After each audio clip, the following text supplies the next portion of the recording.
You're familiar with this mall.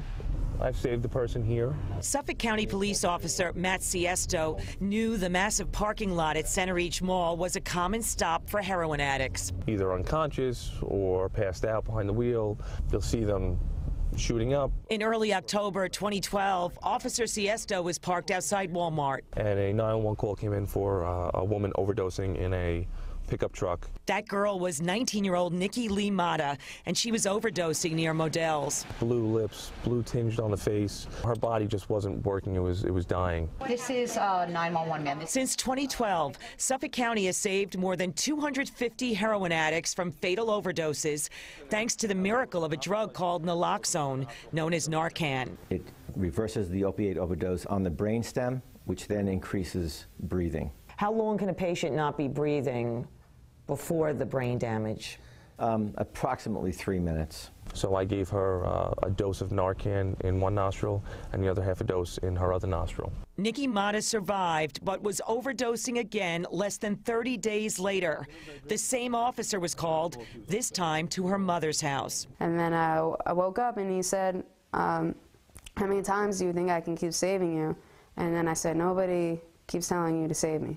What seems like an ungrateful response came from a tortured, confused 19-year-old. When I was 19, I got hepatitis C. That came from sharing dirty needles. Mata's parents had divorced when she was very young, and Mata lived with her father in Hauppauge until he died of a massive heart attack when she was 10. He was at like all my baseball games. He was, you know, he's like the best dad really in the world. So she moved in with her mother, who worked 2 jobs, and her mom's boyfriend, who Nikki says left pills laying around and crack cocaine. Mata tried a painkiller. Once I did it one time, I didn't feel like, you know, anxiety or fear, or I didn't feel anything. Nikki graduated to heroin. Her mom's insurance wouldn't pay for long-term rehab, and Nikki wasn't much interested anyway. I sent her to a place in South Carolina. She escaped. When Nikki Mata hit rock bottom down south last November, homeless and out in the cold, 2 friends that she'd met at motorcycle school in Orlando, Florida, picked her up and took her to Georgia. How long have you been clean? Since November 28th. 2013? Yeah. Almost a year? Almost a year, yeah. Is that very hard when you've been addicted to heroin and so many other drugs? It was so hard. Like, from 30 days to just feeling okay, to 3 months convincing myself that I'm still not obsessed with it. In March, Nikki Mata, who learned to fix dirt bikes as a kid, got a job at the Yamaha Motor Corporation in Noonan, Georgia. She started out on the assembly line. Last month, I was a regular factory worker. This month, I'm halfway to be an engineer. These people actually, you know, respect me, and I love where I work. Like, I wake up in the morning, I love going to work. In September, Nikki sent an email to the Suffolk County Police Department seeking to contact the man who saved her life twice. I'm coming for Christmas, and my biggest hope is to see Officer Matthew Siesto and show him the person that I've become. Definitely my angel, yeah, he saved me. I owe him everything. Do you recognize her? Yes. Wow, look at her. She's all cleaned up. I just wish I wasn't, you know, the way I was. You know, how he remembers me is just terrible. If you could say something to Officer Siesto, what would you say? I love him, and I thank him, and I was sorry, yeah. Officer Siesto told us he'd like to see the new Nikki Mata, and Pix 11 offered to fly him down to Georgia so he could. Well, my aunt was like, you need to get one of those angel pins and give it to him when you go see him, because that's exactly what he is to you. Did you get the pin? Not yet. I figure when I go out there around Christmas time, right? We have someone to meet. Oh my gosh. Really? How are you? How are you? I'm amazing. Come on. I'm so good. Looks like you're doing very well for yourself. Yeah, I'm doing so good. You said you didn't remember what he looked like. No, I So didn't. here I am. So Channel 11 and the department made it possible for me to come out here because of how well you're doing and how you're a figure for what's going on out there for the recovery. So that's why I'm here.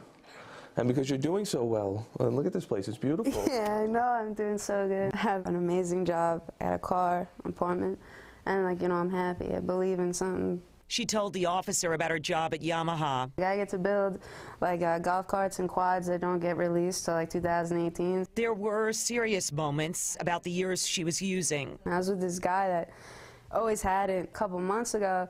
I was still obsessed with it. But Nikki Mata received some positive news recently about her liver, which was damaged by Hep C. And she said, I have good news.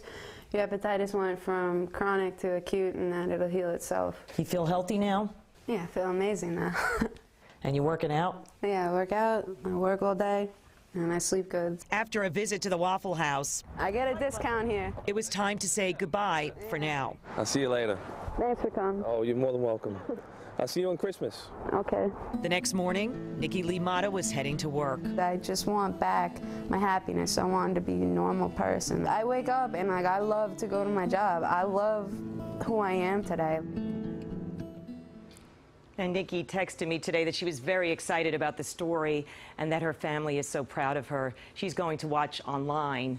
Meantime, Officer Siesto took some more heroin off the streets this morning. He arrested 3 people in Center Reach. They're accused of stealing money from a laundromat to score the drugs. And Center Reach is the same place where he saved Nikki the first time. Tamsin and John.